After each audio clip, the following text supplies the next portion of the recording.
అమరావతికి చట్టబద్ధత కల్పించామని సీఎం చంద్రబాబు లోకేష్ ప్రజలను మభ్యపెడుతున్నారని మాజీ మంత్రి వెల్లంపల్లి శ్రీనివాస్ ఆరోపించారు. 7 ఏళ్లలో అమరావతికి మీరు ఏం చేశారో చెప్పే ధైర్యం ఉందా అని ప్రశ్నించారు. అమరావతికి రాష్ట్ర ప్రభుత్వం వాళ్ళ పరిధిలో ఉంది, కేంద్ర ప్రభుత్వం వాళ్ళ పరిధిలో ఉంది.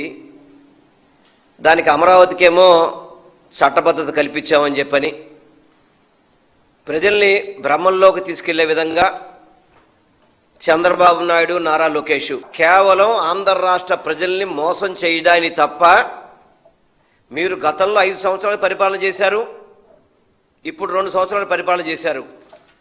మీరు 7 ఏళ్లలో అమరావతిలో మీరు చేసింది ఏంటని చూపెట్టే దమ్ముధైర్యం మీకుందా?